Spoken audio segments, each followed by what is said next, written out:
Hi Taurus, this is astrologykiki with your February forecast. There's a lot going on this month. There's two eclipses, one a solar eclipse and a lunar eclipse, and there's just kind of a lot of planetary stuff going on in a very short month. We're going to start off in the second with Mercury in harsh aspect to Jupiter, and those are going to affect your ninth and your sixth houses. Your ninth house is a house of higher education and travel abroad, travel at a distance, your communication or relationship with foreigners, and or court cases as well. And with Mercury in the ninth, you would expect a lot of communication with regards to these things. So maybe you are communicating with a foreigner or you're traveling abroad. But there's a harsh aspect, which just means there's an obstacle involved in this time with Jupiter in your sixth, and the sixth house is the house of work environment and health. So those two together, you might be having problems between travel and your work environment, duties and things that you need to get done, or maybe a health issue that's preventing you from traveling or completing your or attending a court hearing or something along those lines. But there's some kind of obstacle in this day between your ninth house of travel and higher education, a broad-minded thinking, and your work environment or your health, which could be like a health regimen, like daily activities, or it could be with regards to doctors or a health issue. On the 9th through the 3rd week of February, there will be a lot of focus on your 10th and your 12th houses. Now, your 10th house is a house of career, awards, and recognition, and your 12th house is your house of subconscious, spirituality.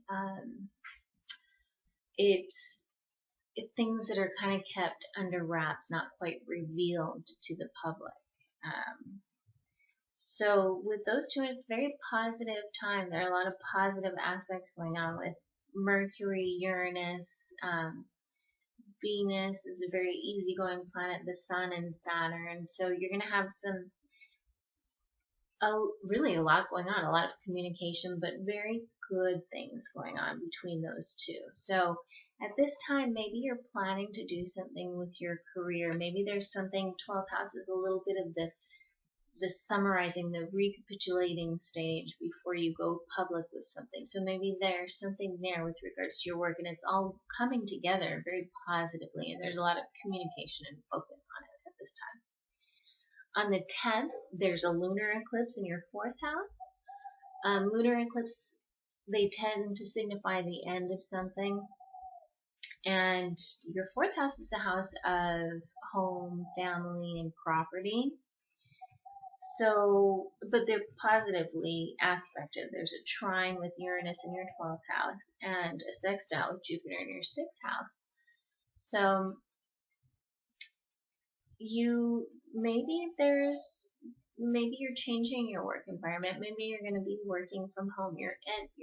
Or maybe you have been working from home and you're going to be, moving out and working in a new environment. Maybe that's part of that planning stage that you were going through, or that you're in the middle of, is planning some kind of career move, and maybe it has to do something with where you live. Maybe you're relocating for work, or maybe your work has to do with real estate, and